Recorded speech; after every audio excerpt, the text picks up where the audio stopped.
Hello and welcome to today's podcast. Thank you very much for tuning in again or coming back, or you know the routine. I say it every single podcast. I today have Tim Bickett back. If you have not listened to Tim before, I had him on, I don't know, a few podcasts ago. And we were talking about crop marketing and commodities marketing and all that good stuff. And I'm not the expert there. So go listen to that podcast with Tim if you want marketing advice. Today, we are not talking about marketing advice. Tim went to a seminar and had some training on what he calls long-lasting positive impact. And so he reached out to me and said, Mary Jo, this might be a good podcast idea over the holidays.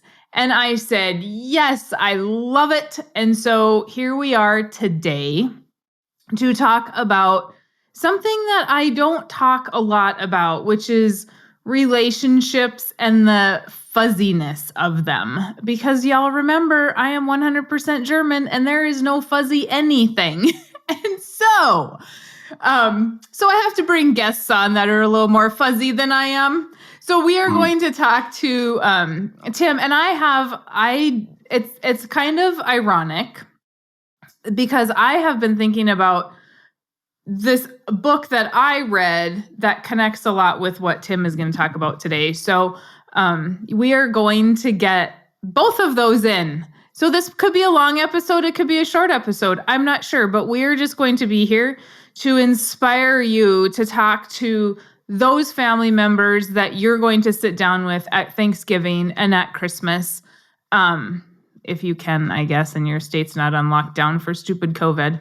But if you can talk to them and have that conversation or run into somebody that has made an impact in your life. And so Tim is not talking about business today. We are merely just here to talk and share with you how to create better relationships with those around you. So thank you, Tim, for bringing this to my attention and for being here again today. I appreciate it. Oh, you're welcome. You're welcome. I'm excited. It's going to be one of those topics that I'm going to have to keep myself from talking too fast. Let the passion flow. All right. So Can you share with us a little bit about just the overall picture of it, and Sure. Where you learned about it, who talked to you about it, where can they get like the deeper information? Right. And so it's really, there's two big components that formed what I want to call Be the Light campaign, right? That's kind of my, epiphany was be the light to other people, and inspire them by letting them know how important they are, right? Because everybody likes to be told about the good things about who they are. And so the first part of it was an exercise called Life's Board of Directors, right?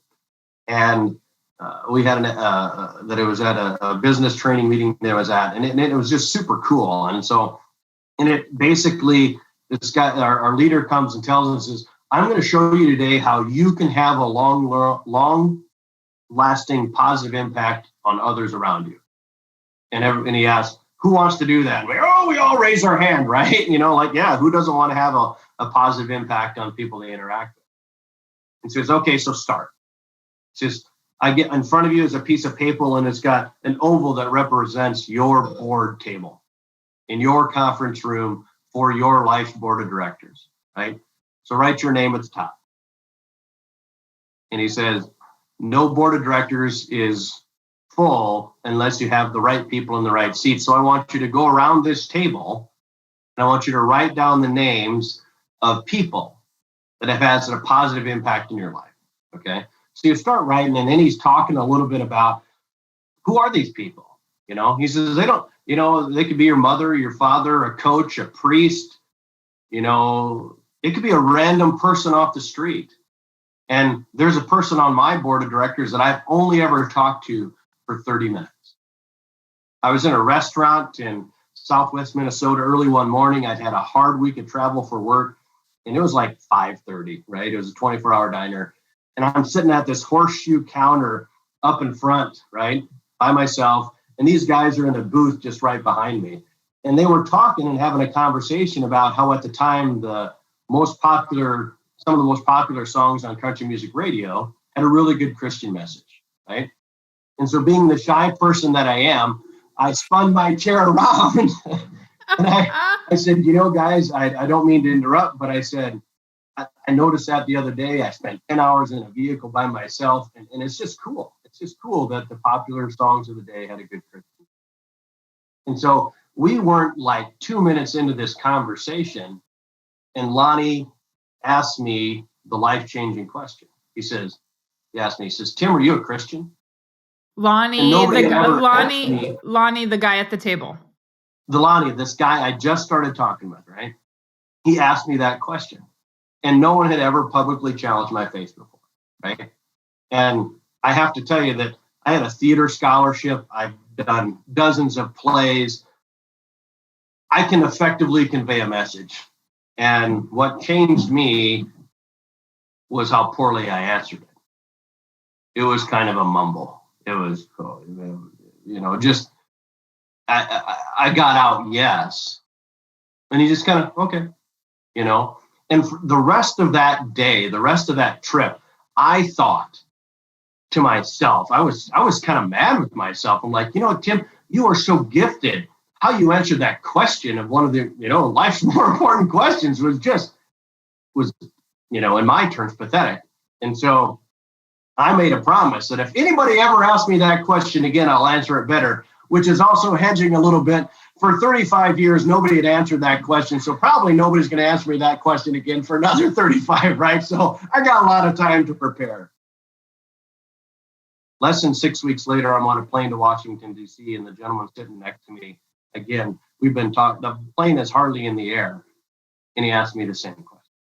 So for the next 3 hours on our flight to D.C., I answered the question better. But that's just how one person in an interaction, that's why Lonnie Onken is on my life board of directors, okay? Because he had a long-lasting positive impact in my life, okay? So it doesn't have to be the long-lasting positive impact when we're making the list, right? Because this is hard for people. Yep. Tim, and I've done lots of trainings like this too, and to get out of your head, it's only business related. It's only going to be farm related or people that helped me in my business or teachers in high school, right? Because those are the people that that society constantly talks about.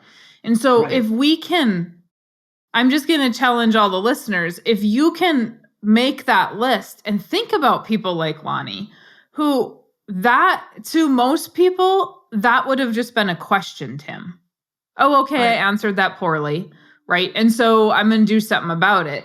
But they wouldn't connect that with the long lasting impact that had. Right. And so if you're making your list, as Tim goes through this, if you're making your list, which I challenge you to do it, think of those people that have truly had an impact, that maybe were the guy on the plane, the guy in the restaurant, whoever you just randomly maybe ran into. Maybe it was, a homeless person on the corner who you gave money to and they said something, or you heard something from, you heard something on the radio or whatever. That could be it too. What were those things or those people, right? Is it things too or just people? No, it's just people because it's board of directors. Just people. Yep. Yeah. Okay. So you've got your oval, you've got your board table, you've wrote some names around it. And the next step is you write a couple words or a short sentence next to that individual's name about why they're on your board. Okay. And this is an intentional process, right? And it forces us to, look at positive things, right? Okay. Mm-hmm. But I have a cousin who recently did a Veterans Day interview, right? And one of the most impactful people in her life was her dad, right? But in that moment, as it related to her military experience, it was his negative impact. He told her, he says, I love you to death, but this is a man's army. You shouldn't go into the army, right? But this is my view of that situation. And she says, no, Dad, I'm going to show you that a woman can be successful in today's army, right? Well, my take on that situation, as I talked with my older sister about it, is that was the good Lord using Dale's negative attitude positively, right? And so those people that had a positive impact in their life, it doesn't always have to come from a quote unquote positive experience, right? But Barb will tell you that if Dad hadn't said that, I don't know if I would have pursued the dream as hard as I did, but I'm going to prove to my dad that no, this is possible. And so that was also that. So a couple words, a short sentence on why they're on their board. Okay. And what I wrote to next to Lonnie Aachen was faith, right? Is that, and how I answered that, we were talking earlier about my high school wrestling coach, and and that's really the next part of it is, who are they? We talked about that. Was they a coach? Is it a parent? Is it an uncle? Is it a neighbor who you farmed with for 15 years? Is it a random person in a restaurant? And so everybody's people are going to be different, right? And so, and that's the other part of this is that through this exercise, we're continuing to remind is like, do you want to have a long-lasting positive impact on people you interact with, right? And we do. We have that desire to make a difference, to help people out any way we can. And so we've got our people around the edge of our table. We've got a few words written next to them. We've defined who they were in our life. And now I'm going to show you how that you too can have a long-lasting positive impact in other people's lives. Everybody got their pen ready because this is going to be big. Get ready to write it down. So look at your table and the people around your table and the words you wrote next to those people. If you want to have a long-lasting positive impact in the lives of people that you interact with, go do those things. And that's a challenge. Those words that you just wrote down. I think that is probably a bigger challenge than writing down who's had an impact in your life. What I'm going to get to next is a bigger challenge. Okay, then I'll shut up and listen. No, but it is. It's like if one of your people on your board of directors showed you about honest dealings in business, be honest in your business dealings, okay? And be that light, be that example for somebody else about what honest business looks like. If somebody on your board of directors was like my high school wrestling coach that continued to push me in a good way to be the best that I could be in that moment and not give up and be prepared for that event, go model that. Go model those types of behaviors and inspire others to be better based on your interaction. So here's the big challenge. And this is where we get to the next part of this is, so you've got your people around your table, you got words next to them, you've thought about how they impacted your lives and how you interacted with them. You've made a commitment to go do these things that you've wrote down. Now the next challenge is, and this is where we get really into the legacy planning part of it and connecting with the letters from Dad, is that I want you to go tell the people that are on your board of directors why they're on your board of directors. Seek them out, have that conversation with your high school wrestling coach if he's still alive. And if he's not still alive, reach out to his family. And I had that opportunity this past spring. My best friend from high school, best man at my wedding, his dad passed away in April. And Martin was my junior high school Sunday school teacher. And we spent a year talking about morality and decisions. And Martin was a great English teacher by trade, but he was also, and so in the days surrounding his death, I went back home and I had the chance to tell all of his kids why their dad was on my life board of directors. And some of the things he shared with us in Sunday school, his kids didn't.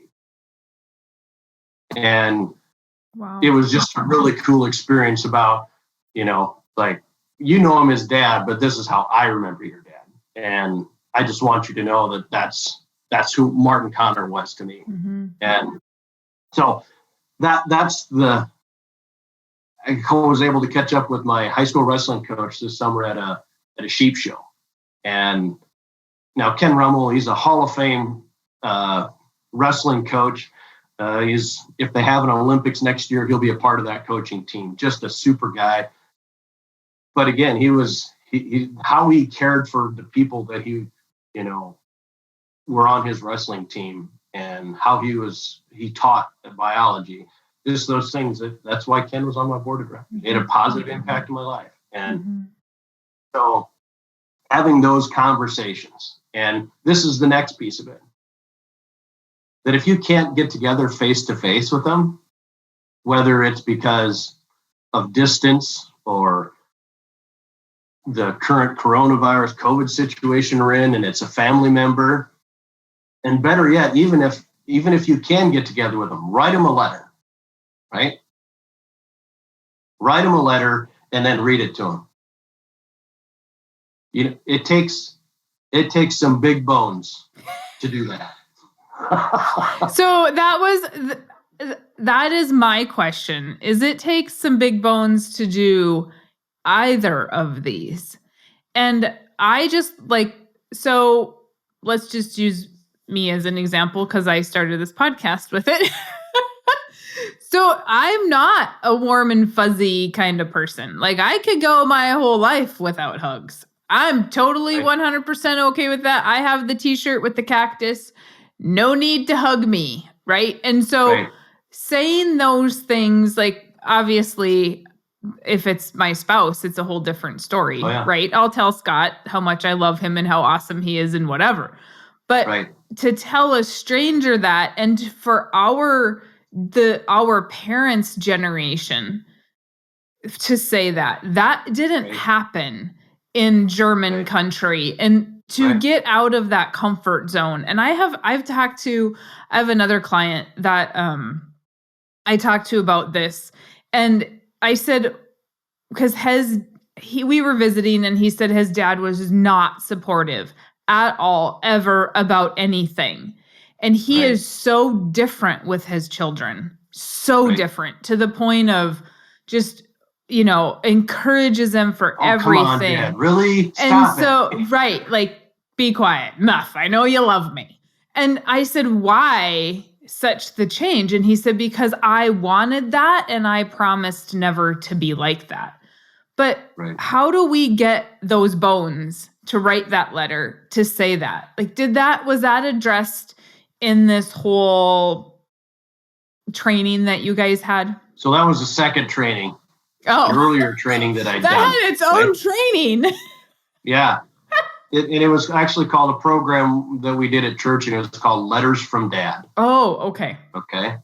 And the whole gist of that is, especially in today's day and age, getting a letter from somebody that's important to you is a big deal, right? Mm-hmm. And so it was about helping guys develop the bones as dads to write those letters. Mm-hmm. And guess who the first letter you write to? Dad. To your spouse. Oh. Okay. And you're supposed to read that letter to your spouse, and this really sounds like it's a Hallmark movie, type deal. Hey, but I like Hallmark movies. Yeah. Just so everybody listening out there knows, I like a Hallmark movie. They're all the same. Every single one of them's the same. But you know what? Everything ends happy and nobody's dying. In the movie, everybody's dead before the movie even starts. But the cool part about writing somebody something, and especially if it's on good paper with good ink, is that it's nearly timeless. Mm-hmm. And I recently had a cousin of mine shared a letter that my sister, who passed away 15 years ago, had written her almost 30 years ago. And it had been tucked away in her Bible, and she came across it and she shared it with the family. And that was cool. Mm-hmm. It's like, it's as important as an old recipe from grandma. Yeah, exactly. You know, and it was just my sister being her sister, being herself, right? Mm-hmm. That she just had a great experience at this Teens Encounter Christ weekend, and he just wanted to let Bridget know how important she was, and you know, that whole piece of it. And there's some drive in this whole Be the Light campaign that comes from my sister's experience fighting leukemia. That is a part of my drive to let people know about it, because that's what she said. She said, this whole thing will be worth it, meaning her 18-month fight with leukemia, if I can make a difference in somebody's life. Mm-hmm. That's what she told my sisters. And, you know, I know she's watching, so I can tell her that she made a difference in that time frame. But we don't have to be. But if you're writing the word, now, I can tell you that my penmanship, Mrs. Zimmerman did not beat me enough, okay? My penmanship is really hard to read, right? So I type my letters and I sign them. But it's not on regular computer paper. It's on stationery, right? Good, heavy paper. Write your name put it in a good envelope and deliver it to the person that you want it to get to. Don't trust the UPS to get it there, right? If at all possible. And that's the part you mentioned of it earlier, that in today's piece of it where, you know, our family gatherings maybe aren't going to be what they have been in the past couple of years because people don't want to or can't gather or whatever. Perfect time. Mm-hmm. Perfect time. Mm-hmm. And this is part of my thinking too, is that what a great time frame to step out and let's put a great cap on 2020, mm-hmm. because 1,000 people reached out to people that were important with them and shared letters. Okay. What kind of community impact could this have? Right. And I think, don't wait until you have that 18-month fight with cancer, right? Don't wait until you're too sick to say it. Say it now so that you can enjoy that person going forward and pick out those nice things. Even if it's not, and I know this is sidetracked from your board of directors, but even if you don't have, if you're farming with a family member and they're not on your board of directors for some reason, it doesn't mean you can't do the same thing and write to them why you appreciate them.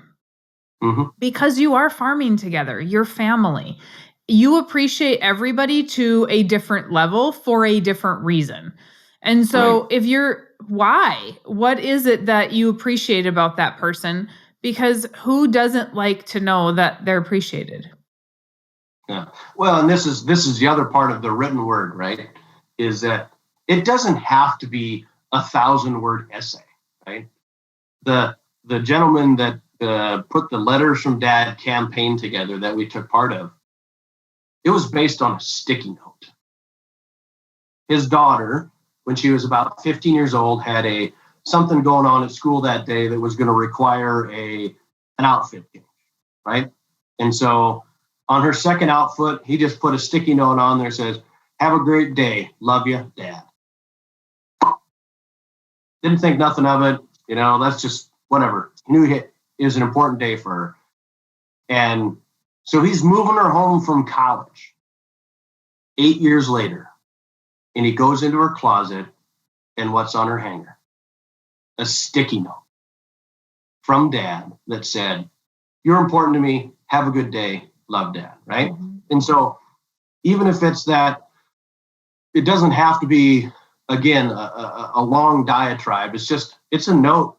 It can be on a thank you card. Says, "You know what, Cousin Jimmy, I know we don't always see eye to eye on everything, but I want you to know that I do appreciate all the effort you put into our operation. Jim, and you put it in an envelope or put it in his lunchbox or whatever. It's just those types of things that can be where it starts. And once you get the bug, so to speak, and you've got a little bit of bones built up to build on, it's a little bit addictive. Okay. To see the reaction that people have to it. I have good fortune. My older brother, Dennis, he received the Douglas MacArthur Leadership Award in the Army, right? Pretty prestigious, like one of, they award like 2 or 3 of them a year, right? In all of the U.S. Army. And my brother, Dennis, received that award. And so I sent him a letter.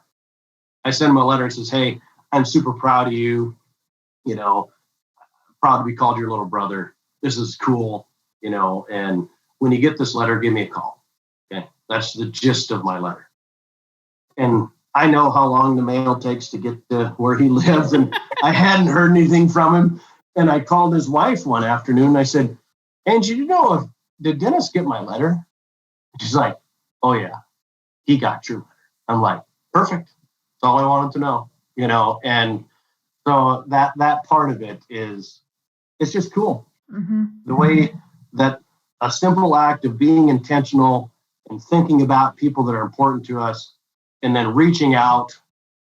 And the letter part of it is probably more for people that we can't touch, but my business associates or my high school wrestling coach, they're probably going to get a short note type deal, but just I know that was important. Just that conversation was important to Ken, and it's pretty cool. And so I just one of those things that through the end of 2020, and let's put this stuff behind us as we're moving forward, that combine these two intentional processes and get out there and approach things with a bit of gratitude and bless some other people. And in the process, we can include it in our legacy planning about how we make sure that the people that are important to us that are more likely going to be included in our estate. They're two different things in my mind. You have this legacy planning about what do I want people to remember of me? And the estate planning is what to do with my assets. Yep. And I think that's very important. How do I want to live my life, and what legacy do I want to leave? Right. And people ask me all the time, like, what's your purpose here? What's farming without the bank? What's the whole purpose? And I'm like, to save family farms. Like, the purpose is not for Mary Jo to get rich. That's not the purpose. The purpose behind it is to make sure we can help as many family farms as we can. What's your purpose behind your farm? Who helped you create what it is today? And a lot of times we don't look outside the family. And so I think I think the legacy piece of it wrapped with that is important. And that's what you reached out to me with is, Mary Jo, I think that this is important for legacy planning. So as much as this has been a very fuzzy thought, it's just a thought until we do it. And I think that we have to do it. And when Tim and I were talking a little bit before we started recording, I was telling Tim about the book Willing Wisdom. And so those of you this will be on, if you're listening on audio, it'll be on YouTube as an actual recording between Tim and I, so you can see us. But the book Willing Wisdom is written by Thomas William Deans. I think he's out of Canada. However, it very much goes into a little bit of what Tim is talking about.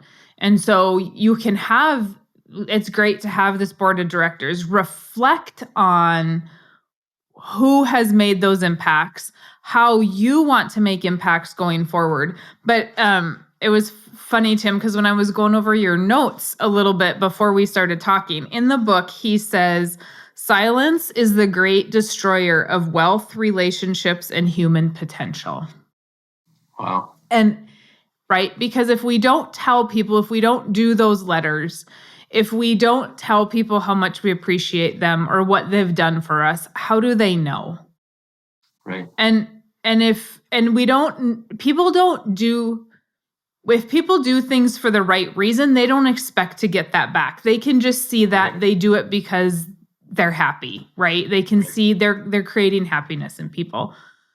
But at the end of the day, when we are talking about legacy planning or estate transfer, when we're working with family, I think this is even more important to take the information that you have and mix it with the family. How did this impact outside the family affect what I'm doing in the family? And the people in the family, like you were talking about your wrestling coach. No. Wrestling coach, yeah. No, it wasn't your wrestling coach. The guy that didn't know, your English teacher. The family didn't know a lot of stuff that he had shared with you. Yeah. And so we tend to not share a lot of stuff with our family who basically molded me to be who I am and why. And so this is our board of directors, but why not share that board of directors with our family and say, this is why these people impacted me. This didn't just come from my family. So this excuse of, well, we don't do that in my family. So who cares? Right? If you look back on your board of directors, and who do you want to be surrounded with is how I look at that. No, I wasn't in your training and I'm just kind of adding to it. But if we're going to talk about, if we're going to piece that together with estate planning, I love the idea. I love the fact that you guys if you're listening to the podcast and you're sitting in a truck hauling grain, dig out a piece of paper. Who are your board of directors and why? We talk about this a lot with farm mediation. When was the last time you told your spouse you appreciate them for whatever it is that they did? And I talked to a young gal the other day who said she's getting shamed by the sister-in-law because she's not out driving tractor. She's not out running combine. Who cares? Who cares if you have one family member? I don't drive tractor. I mean, I can haul grain, right? They've taught me how to do that, but I can't, my mom doesn't drive tractor. She never has. She's never driven a truck. She's never driven a combine. That's not her place in that whole big picture. But without her, clothes aren't clean. Food's not on the table. And so somebody doesn't have to be in the field or working the cows to be part of all of that. Because without that other person, you're not going to have that. So I think that board of directors can even be expanded. If it was me sitting here saying, I think that that's important, but let's go a little bit further and say what are the people closest to you doing that you appreciate that you've not said? Right. And that's the first step in making this work, is that you have to be intentional in your thought process about, I want to do this. Okay. That's the first step. I desire this, whether that's to lose weight, gain muscle, or sit down and write my life's board of directors out. I have to be intentional about it. And it gets us into a place where we're thinking about people that we have gratitude for. And it's a good place to go. Okay. On a regular basis. It's not a one-time trip, right? That you can revisit this because it will change, and I like the idea about, once every year on my birthday, I gather the people that are important to me and I sit them down and I say, this is where I'm at today. It's kind of a cool thing. Yeah. And that's from the Willing Wisdom book. I was sharing that with Tim before we started. And so in this book, he talks about, just to give you a little background to fill in what Tim just said there, he talks about sitting your family down and really explaining to them or talking about what is in my will. What is this estate plan? What does that look like?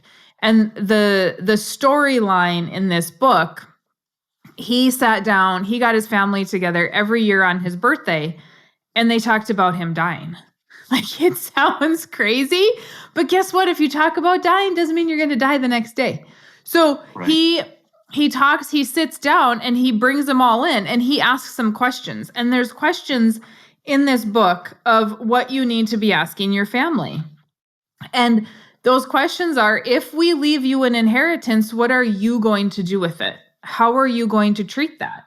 And how your kids or those that you're going to leave this to answer that is going to give you a good indication of what's going to happen to what you leave them. If you have a child that doesn't show up for the meeting, you have a good indication of what your inheritance means to them. If you have a child that is argumentative because they're not going to get the exact same amount as another child, you have a good indication of who's going to be the troublemaker. And so this is all stuff that is super important, but to also, and he talks about the fact that when we're 21, it's going to be much different than when we're 50 having this conversation. And to continually, that's why he has this conversation with his family every single year, is to see them develop in maturity. But if you're 50 and you're still talking about buying that lake cabin and you can't wait for me to die, then I might not leave you anything, right? Like, because his thing was just making sure we're building this estate to create a legacy beyond us, beyond the next generation. And he has, there were a couple other things I picked out of the book. And one of them is he said, is life measured by how much wealth we acquire or by the condition in which we leave our relationships? And then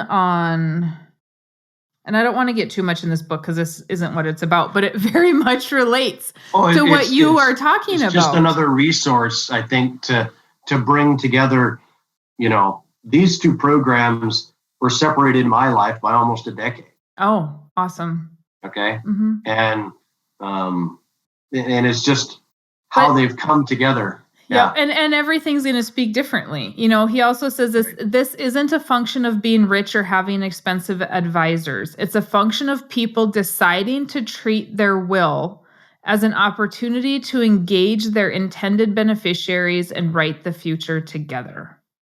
So having these meetings, these family meetings or gatherings or whatever, isn't the intention of just, oh, this is the will. No, it's talking about it and knowing what the family is going to do. And it was going to be easier to do that if you do what Tim is talking about first and relay that information and make that intentional to talk to people and open up about them, because so many do not. Well, and I just love what he put there. To me, that's the definition of legacy planning, is that we are writing the future together today. Yeah. That, and the value of it, that, if you suddenly discovered a letter from your grandpa to his then fiance that you could share with the family, what a valuable tool, or what a valuable family heirloom that would be, right? They just had an article in our local paper about how a package of letters that a World War II veteran had written finally made it home to his heirs. And he'd passed away 5 or 6 years ago, but these letters finally made it home. It's kind of a long story, but that part of it, that all of this is connected. That the legacy planning, let's get about and be intentional about writing our family's future today, rather than I'm not here and he's like, well, what would have Dad done? Okay, if we do our legacy planning right and we've connected enough around board of directors or whatever and take these tools and make them better, then we've got the tools that when I'm no longer a part of the operation, it's easier to, well, remember that conversation we had with Dad about, this, that, or the other thing? And we were all there for that conversation, right? Not just one person there for that conversation. And so I want to be clear. Tim is not an estate planner, and I'm not an estate planner. You need to go find an estate planner. But we both share the motivation and the ideals of saying, hey, we need to talk to our family. And it's going to be scary. And Jolene Brown will tell you when she goes and talks to a family, typically the one we think is going to be the biggest problem is not the biggest problem. And so don't be scared of those things, but start somewhere. Because I agree with Tim. It is, and I've had that experience with myself personally, growing up with nobody ever said, I'm proud of you. You've done a good job. You just see that they're proud of you. There's no pat on the back. There's no encouragement. It is 100% hardcore German, right? And so it is not, and I had to break out of that. But exactly what you said earlier, Tim, it becomes contagious to tell people, oh, I'm proud of you, or you've done a good job, or whatever. And I want to be clear too, is that this isn't about everybody gets a trophy, right? Right. This stuff is earned. Mm-hmm. And the other side of this equation is that if you've got this level of respect, and especially with a family member or your kids or your parents, that if you've ever have to have a difficult conversation about what you did in this moment is not good and we need to change it. Mm-hmm. If you've got this backdrop of connection, those conversations and their outcome, again, tend to be better. Mm-hmm. And so it's a long-term lesson, but it's just, I just can't relate to people how excited I am to get this word out there. You can reach out to me at bethelight517@gmail.com and share your success stories. You want some more information on about how to do it, some encouragement, whatever. bethelight517@gmail.com. And so that means, you guys, this is not, Tim, I'm going to pick on you. This is not Tim's job. No. But he's got an email address, y'all, for you to email him about this, which has nothing to do with his business. And so Tim's pretty serious about this. So do that. bethelight517@gmail. If you have questions or you want to know more information, really reach out to him about it. I have to check that. I have to make sure I got it right. Yeah, we don't want him emailing some random person. No. But I think it's awesome. And I think Thanksgiving and Christmas and the holidays is a great opportunity to sit down. And a great opportunity. Here's the other thing. I am so sick and tired of social media. Like I've about had it. Our country is so divided right now. And even though I don't mind confrontation, I don't mind confrontation when I can sit down and have a great intellectual conversation.